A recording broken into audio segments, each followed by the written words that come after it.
I've been upgrading the stereo in this 1972 Rover for as long as I've had it. In the early 90s I had one of those Alpine pull-out handbag style completely removable stereos, and I've moved on for various things over the years.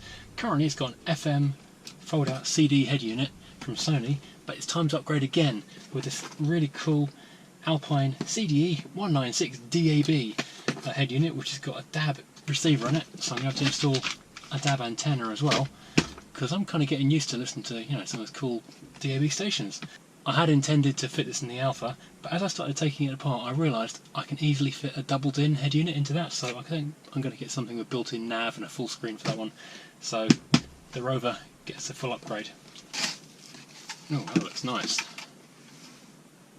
Upside down. Yeah, that's cool. That'll look good in there. Fortunately, one of these little tags broke off years ago, so I've got access to pull that out quite easy.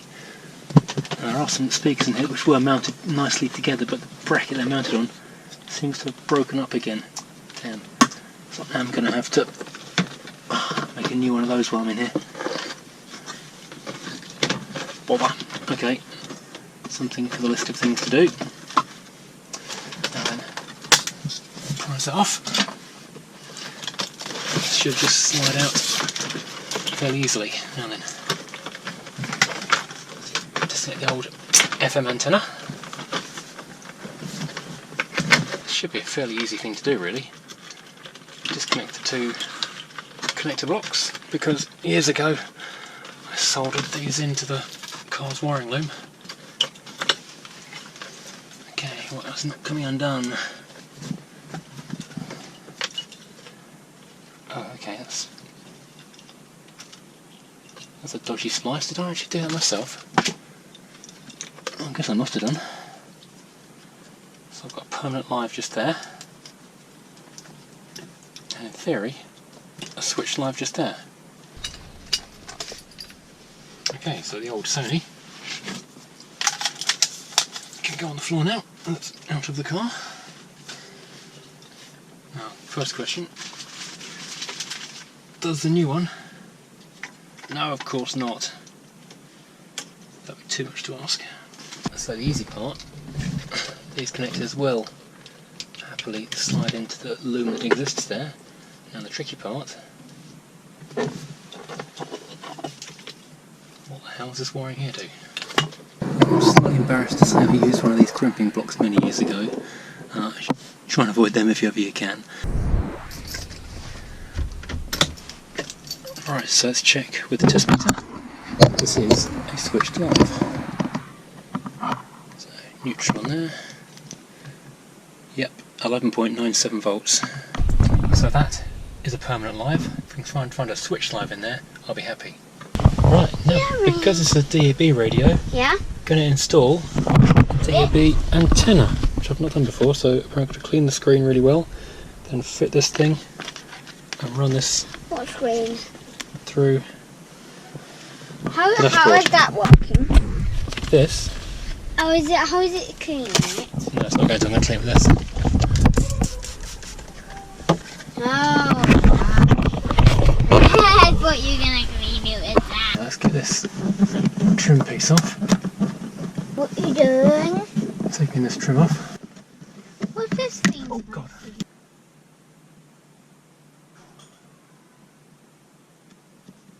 So, this, I'll peel the tag off in a second, has to go over the metal part.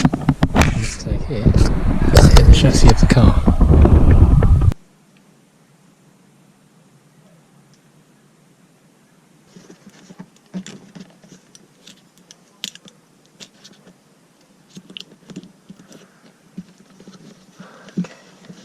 So I've tucked the wire down behind the side post, looping it here where it's not going to interfere with the trim. It'll be hidden by the trim itself in here, and into the glove box where I can pass it to the radio.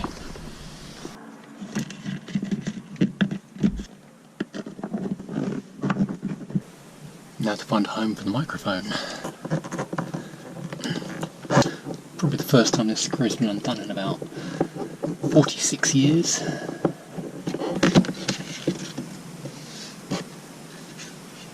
That's interesting. The car is booger welded together like a CKD kit. I never knew there was a seam there.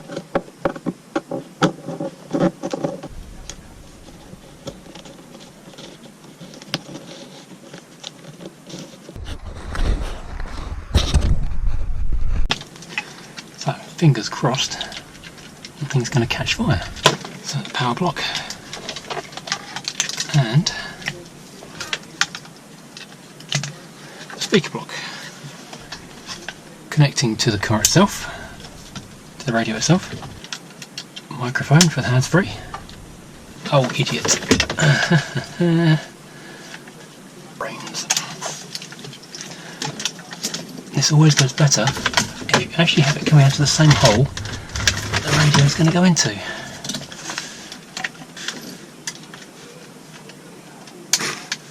Oh, okay. And finally, the old FM antenna, if I can find that. Now, let's fire this thing up, see if it works.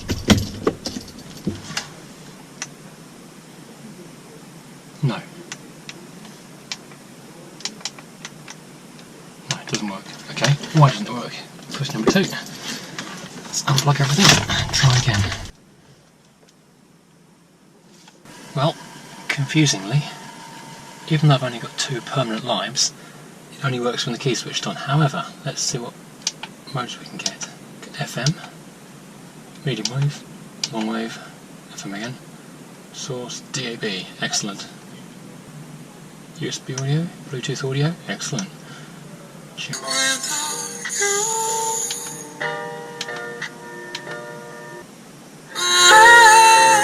Wow, I've now got DAB in a 1972 car. That's pretty cool.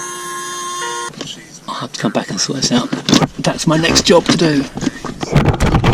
I've got DAB.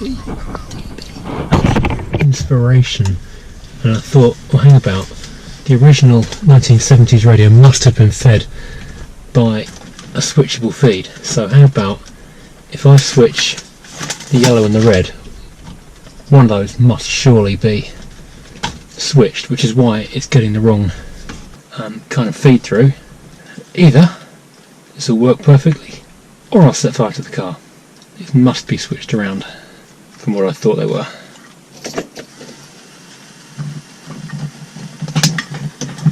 Okay, so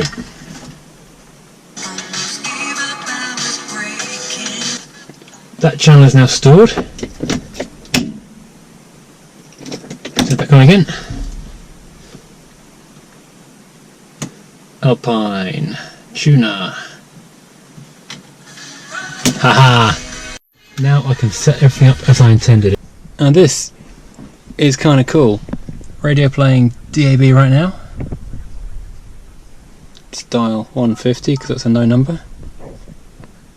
Dial. Alpine head unit. Welcome to EE's Business Support. I'm really happy with that. I can either have that as a USB plugged in the front and charging the phone, or I can have that as a completely hands-free thing. So if the phone rings while the phone is in my pocket, I can hit the button on the front of the head unit. How good is that? Well, this is now the perfect outcome. By switching 2 wires over, because I was an idiot and I must have, I don't know why those 2 wires tested both as permanently live, because clearly one is switched, but I've now got a working DAB stereo with fully functioning hands-free phone calling in it. So this car, it's leapt 50 years straight into the 21st century, and I am very happy indeed. The Alpine unit is brilliant. The quality of the sound, even with those speakers just loose in there, is great. And yeah, I'm really looking forward to getting this out on the road and enjoying it for what's left of the summer.